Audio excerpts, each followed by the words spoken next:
बिस्मिल्लाहिर्रहमानिर्रहीम। आज हम काइस के टेस्ट जो हैं वो उनको देखेंगे उनके एग्जांपल करेंगे। सबसे पहले जो है टेस्ट काइस केयर में हमने दो टेस्ट पढ़ने हैं जो हमारे सिलेबस में है। एक को हम बोलते हैं test for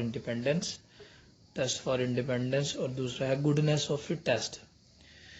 test of independence में 2 कैटेगोरिकल वेरिएबल होंगे और जबकि गुडनेस ऑफ फिट टेस्ट है इसको हम यूज़ करते हैं if sample data fits distribution from a certain population. मतलब कोई भी हमारे पास सैंपल डाटा है और सर्टेन पॉपुलेशन पे वो अच्छे से फिट आता है कि नहीं आता। लेट्स सपोज कि हम कहते हैं कि जापानीज़ लोग जो है ये ख़ास किस्म का आइसक्रीम का फ्लेवर जो है वो ज़्यादा लाइक करते हैं, तो हम करते हैं कि उसी को हम 10 साल बाद देखते हैं कि ये वाकई इस तरह से है, मतलब दूसरी पॉपुलेशन पर उसे फिट करने की कोशिश करती हैं।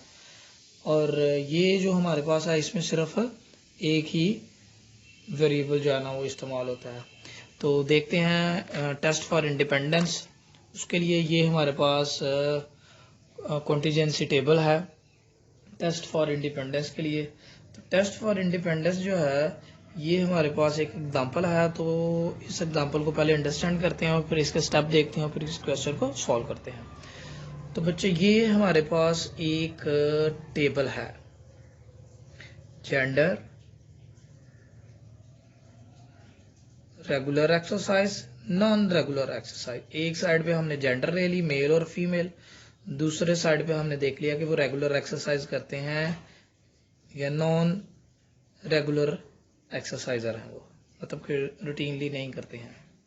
तो ये है, तो ये टेबल क्या शो करता है? ये टेबल हमें बता रहा है show result of a sample of A 400 randomly selected adult. 400 individual adult का हमने ये डाटा लिया है। 400 वो जो थे अडल्ट थे उनका हमने एक डाटा लिया है, रैंडमली सिलेक्ट किया है और क्लासीफाई किया है according to gender and regular exercise. मतलब जेंडर और रेगुलर एक्सरसाइज के अकॉर्डिंगली उन्हें सेट किया है कि वो जो मेल जो है वो रेगुलर एक्सरसाइज करते हैं या फीमेल रेगुलर एक्सरसाइज। मतलब कि जेंडर का होना, मेल और फीमेल का होना रेगुलर एक्सरसाइज पे डिपेंड करता है या नहीं डिपेंड करता। ठीक होगी बात? तो द वेरिएबल में be dependent on each other. यहाँ तो क्या होगा, ये नल हाइपोथेसिस जो हमने बनाना है उसमें हम देखते हैं कि वेरिएबल में भी depend on each other. Regular exercise करना और मेल या फीमेल होना। जैसे यहाँ पे हमने फीमेल लिया है कि female more likely to exercise regularly than male. यानी हम कह सकते हैं कि फीमेल जो है वो रेगुलर एक्सरसाइज करती हैं बजाय कि मेल। तो इसका मतलब है कि जेंडर जो है डिपेंड कर रही है एक्सरसाइज पर। यानी एक वेरिएबल मेल और फीमेल होना, दूसरा वेरिएबल एक्सरसाइज है। तो एक वेरिएबल दूसरे वेरिएबल पर डिपेंड कर रहा है, यानी फीमेल होना रेगुलर एक्सरसाइज करना है। मतलब फीमेल जो है वो रेगुलर एक्सरसाइज करती हैं। तो ये डिपेंड हो गया था वेरिएबल में भी डिपेंड ऑन ईच अदर। जैसे female more likely to exercise regularly than males. इसी तरह से इसका अल्टरनेटिव फॉर्म बनेगा। इसे हम अल्टरनेटिव हाइपोथेसिस हम अभी देखते हैं स्टेप्स में, तो वो हम मेंशन करते हैं। तो अल्टरनेटिव क्या है? द वेरिएबल्स में बी इंडिपेंडेंट, मतलब इंडिपेंडेंट है, डिपेंड नहीं करते। मतलब मेल या फीमेल होना और रेगुलर एक्सरसाइज करना या ना नॉन रेगुलर होना, ये आपस में डिपेंड नहीं करता है। मतलब ये नहीं है कि मेल है तो वो रेगुलर एक्सरसाइज करेगा या फीमेल है तो वो रेगुलर एक्सरसाइज करती है। तो दोनों वेरिएबल जो है वो इंडिपेंडेंट है। मेल होना, मेल फीमेल होना एक अलग से वेरिएबल है, तो और रेगुलर एक्सरसाइज करना एक अलग। तो फैक्टर इसका मतलब ये हुआ mean gender has no effect on regular exercise. यानी जेंडर का रेगुलर एक्सरसाइज करने पर कोई भी। अब जो है इस एग्जांपल के हम लोग स्टेप्स पहले बना लेते हैं कि जो टेस्ट फॉर इंडिपेंडेंस है उसके लिए कौन कौन से स्टेप्स होते हैं और फिर उनको फॉलो करके इसका सोल्यूशन निकालते हैं। तो सबसे पहले जो स्टेप है उसको हम कहते हैं कि state the null hypothesis, state the hypothesis, state the hypothesis. Hypothesis हम लोग फॉर्मुलेट करेंगे। तो मैंने पहले भी आप पिछली वीडियो में मैंने आपको बताया था कि जो हाइपोथेसिस है ये हमेशा नल हाइपोथेसिस से शुरू होता है। नल हाइपोथेसिस को हम H0 से रिप्रेजेंट करते हैं, H0। तो ये जो हमारे पास एग्जांपल है, ये जो टेबल दिया था कि 400 रैंडमली सिलेक्टेड अडल्ट्स हैं, तो इनमें से मेल और फीमेल हमारे पास जेंडर है, रेगुलर एक्सरसाइज करते हैं या नहीं करते, यानी वेरिएबल डिपेंडेंट है या इंडिपेंडेंट है। तो जो हमारे पास नल हाइपोथेसिस है उस the statement that two classification are independent. तो ये जो हमारे पास स्टेटमेंट है नल हाइपोथेसिस की, द स्टेटमेंट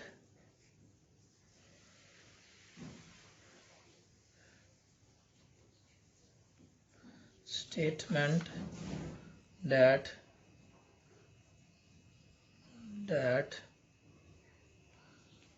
the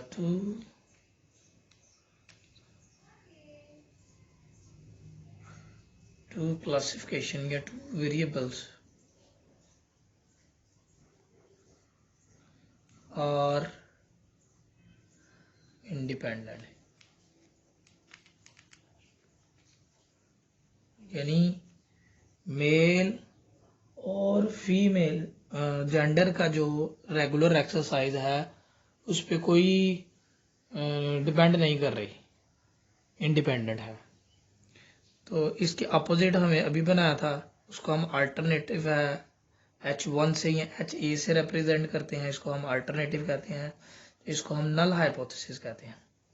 ये जो है ये हमारे पास है नल हाइपोथेसिस, और दूसरा जो है उसे बोलते हैं अल्टरनेटिव हाइपोथेसिस। इसके अल्टरनेटिव ये जो हाइपोथेसिस है ये इसको इस तरह से डिफाइन करते हैं, the statement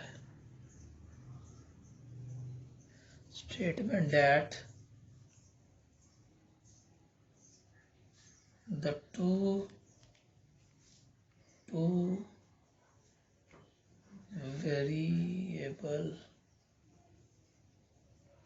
variables are not independent, यानी वो डिपेंड करती हैं। दैट यानी फीमेल, जैसे हमने एग्जांपल में किया था, सपोज कर लिया था कि फीमेल जो है होना और रेगुलर एक्सरसाइज होना एक मतलब डिपेंड करता है, मतलब जब फीमेल होगी तो वो रेगुलर एक्सरसाइज करेगी, जबकि नल हाइपोथेसिस ये कहता है कि फीमेल है और रेगुलर एक्सरसाइज करेगी, ये नहीं है, मतलब कि उस पर डिपेंड नहीं करती, इंडिपेंडेंट है, या तो करेगी या ना करेगी, कुछ भी हो सकता है दोनों में से। ये था हमारे पास पहला स्टेप भी, हमने क्या बनाना है जी, हाइपोथेसिस को फॉर्मुलेट करना है, स्टेट द हाइपोथेसिस, मफरूदा कायम करना है, assumption देनी है एक, ठीक है। अब दूसरा जो हमारे पास स्टेप है इसके लिए, तो वो ये है कि कैलकुलेट करना है हमने degree of freedom, calculate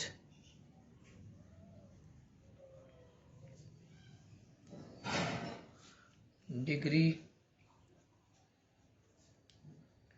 of freedom.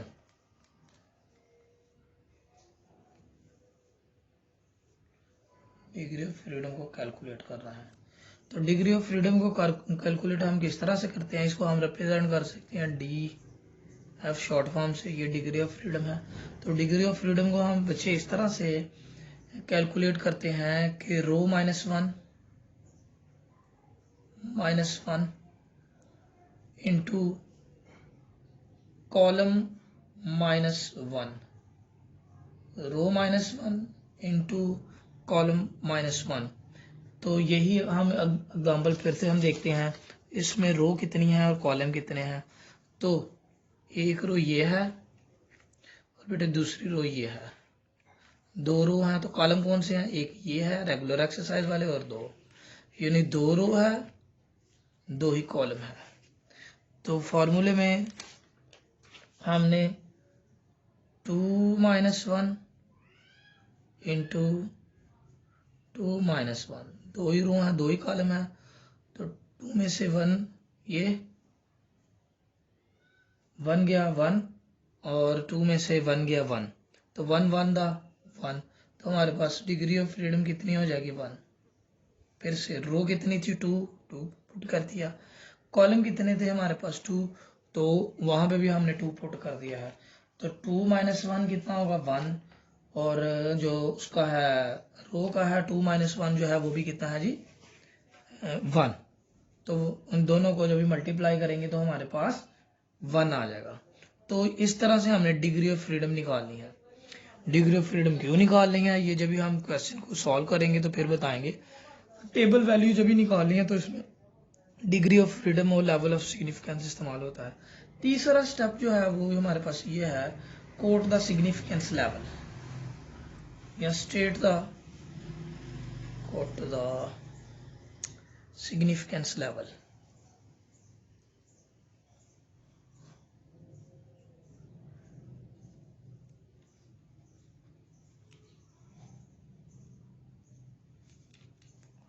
Significance level जो है ना वो हमने बताना है कि कितने % हमारे पास चांस है कि गलती। थर्ड पॉइंट पे थे हम लोग, code the significance level. Significance level है कि कितने % चांस है गलती के, एरर, चांस ऑफ एरर है, यानी हमसे दो तरह के चांस ऑफ एरर है। लेवल ऑफ सिग्निफिकेंस दो तरह की, एक को हम बोलते हैं टाइप 1 एरर और दूसरे को टाइप 2 एरर। अल्फा जो है ये टाइप 1 एरर है, और हमारे जितने भी क्वेश्चंस हैं इनमें टाइप 1 एरर जो है वो इस्तेमाल करेंगे, अल्फा इस्तेमाल करेंगे। अगर हमारे पास ये 5% है चांस ऑफ एरर, तो इसका मतलब है कि 95% हम कॉन्फिडेंट हैं कि जो हमने क्लेम किया है, नल हाइपोथेसिस जो बनाया है कि दो वेरिएबल जो हैं वो डिपेंडेंट नहीं है, या दो वेरिएबल इंडिपेंडेंट है, में जेंडर का मेल या फीमेल होना और रेगुलर एक्सरसाइज, ये अलग अलग इवेंट है, मतलब ये डिपेंड नहीं करते एक दूसरे के ऊपर। तो ये है जी हमारा क्लेम। तो नल हाइपोथेसिस में क्लेम करते हैं तो 95% हम लोग कॉन्फिडेंट हैं कि हमने ठीक कहा है, और 5% यानी 0.05 जो है ये चांस है कि गलती हो सकती है, गलती भी हो सकती है, सैंपल कोई गलत कलेक्ट कर सकते हैं वगैरह वगैरह। उसके बाद है स्टेट द रिजेक्शन रीजन, जो है जो रिजेक्शन रीजन जो है वो हम लोग फाइंड करेंगे। उसके बाद जो है फिफ्थ हमारे पास पॉइंट जो है, फिफ्थ पॉइंट में हम क्या करेंगे कि काई स्क्वायर फार्मूले से हम लोग जो है वो ना फाइंड करेंगे, कैलकुलेशन करेंगे, यानी टेस्ट वैल्यू फाइंड करेंगे, जिसे हमने कंपेयर करना है टेबल वैल्यू के साथ। काई स्क्वायर का फार्मूला ये है, काई स्क्वायर सिग्मा समीशन जो है ओ माइनस ई ओवर ई। ओ क्या है, ऑब्जर्व्ड वैल्यू जो आपके सैंपल में है, ये सैंपल में दी हुई है, ठीक है। एक्सपेक्टेड वो हमने इन्हीं से निकालनी है, एक्सपेक्टेड। इसके लिए फार्मूला ये है कि row total multiply by column total by grand total. ये चीज जो है वो मैं फिर से आपको बताता हूँ कि किस तरह से ये फाइंड करनी है। कि हमने रो का टोटल ले लिया इनटू कॉलम का टोटल और डिवाइडेड बाय जो है वो ग्रैंड टोटल, तो ये हमारे पास आ जाएगी जी एक्सपेक्टेड वैल्यू। इन दोनों का स्केयर करना है, और एक्सपेक्टेड वैल्यू जो निकाली है अभी उसी पर इसे डिवाइड कर देना है। तो सभी को जब सभी वैल्यूज को जब सम करेंगे हम लोग, तो हमारे पास टेस्ट वैल्यू आ जाएगी। टेस्ट वैल्यू को जब भी टेबल वैल्यू से कंपेयर करेंगे तो हमने डिसीजन करना है कि हमने नल हाइपोथेसिस को रिजेक्ट करना है या डू नॉट रिजेक्ट करना है, या फिर और उसके बाद हमने अपना रिजल्ट मेंशन करना है कि हमारे पास जो है वो रिजल्ट क्या है। तो इसी तरह से हम जो है वो क्वेश्चन को आगे लेकर के चलते हैं। तो क्वेश्चन जो था वो हमारे पास ये था कि जेंडर था एक वेरिएबल, और दूसरा जो था वो था हमारे पास रेगुलर एक्सरसाइज। तो ये हमने पहला टेबल बना लेते हैं, कॉन्टीजेंसी टेबल पहले भी हमने बनाया हुआ था। तो सबसे पहले जो ऑब्जर्व जो था उसके लिए वो हमें पहले से ऑलरेडी जो था वो गिवन था। तो वो आ जाता है जी, ये टेबल था हमारे पास, ये जो था मेल फीमेल एक्सरसाइज रेगुलर और नॉन, ये एक हमारे पास टेबल था। तो ये वैल्यू जितनी भी हैं, चले फिर से हम लोग इन्हें मेंशन कर लेते हैं। ये आ गया हमारे पास जेंडर, तो जेंडर में था एक मेल थे, दूसरे हमने फीमेल लिए, और यहाँ पे हमने ले लिया है जी रेगुलर एक्सरसाइज, रेगुलर एक्सरसाइज और नॉन रेगुलर एक्सरसाइज।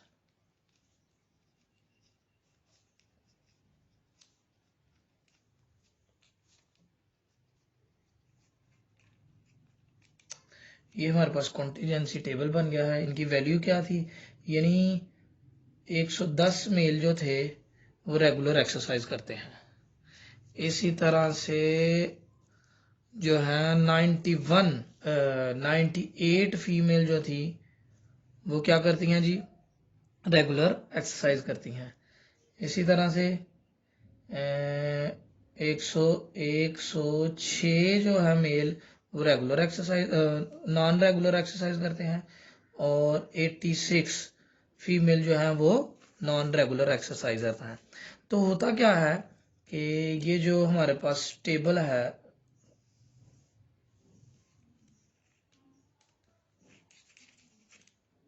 इसको इस तरह से कर देते हैं। ये हमारे पास गिवन में सैंपल से हमने लिया है, सैंपल से लिया है। तो इनका हम 400 हमारे पास सैंपल था, सैंपल साइज यानी 400 मेल फीमेल जो थे उनसे हमने रैंडमली डाटा को कलेक्ट किया है। तो अब क्या करेंगे कि हम पहले ऐसा करें, रो का टोटल कर लेते हैं कि रो टोटल, ये पहली रो इसका टोटल लेंगे, फिर दूसरी रो उसका जो है हम जो है वो टोटल ले लेंगे। तो पहली रो का टोटल यानी 110 प्लस 106, जब 110 और 106 को हमने टोटल किया, टोटल यहाँ पे मेंशन कर देते हैं। इस तरह से टोटल किया है तो ये हमारे पास आया जी 216।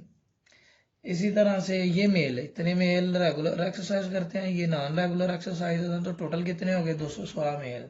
इसी तरह से 98 फीमेल रेगुलर एक्सरसाइज करती हैं और 86 नॉन रेगुलर हैं, तो टोटल हो गया इनका 184। इनका टोटल, फीमेल का टोटल, मेल का टोटल, दोनों का, जो करते भी हैं जो नहीं भी करते हैं। अब हमने क्या करना है, एक टोटल हमने इनके कॉलम का करना है। ये रो का टोटल हो गया, रो का टोटल। अब इनके कॉलम का टोटल करेंगे कि मेल फीमेल दोनों इकट्ठी, मेल भी और फीमेल भी दोनों इकट्ठी जो रेगुलर करते हैं, रेगुलर एक्सरसाइज करते हैं, तो ये कितने हैं जी, ये यहाँ पे भी एक टोटल आ गया जी। तो ये है जी हमारे पास 208, 208 और 192 मेल फीमेल दोनों इकट्ठे जो कि रेगुलर एक्सरसाइज नहीं करते। अच्छा, हम देखते हैं कि अगर इस तरह से हम टोटल करें और इस तरह से टोटल करें तो ग्रैंड टोटल इक्वल आता है हमारा, यानी 216 जगह 184, 216 प्लस 184, ये हमारे पास आया 400। तो टोटल भी इतने ही थे हमारे पास। इसी तरह से 208 है, 208 और 192, इन दोनों को जो भी सम करेंगे तो इतना ही आएगा। तो ग्रैंड ये है हमारे पास ग्रैंड टोटल, ग्रैंड टोटल। अच्छा जी, दूसरा हमने बनाना है एक्सपेक्टेड वैल्यू के लिए।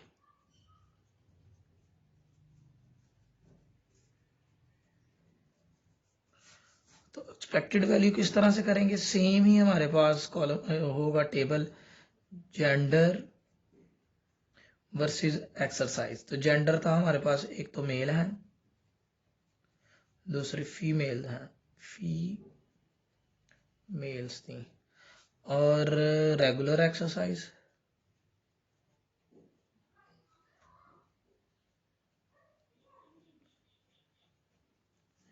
और नॉन रेगुलर एक्सरसाइज।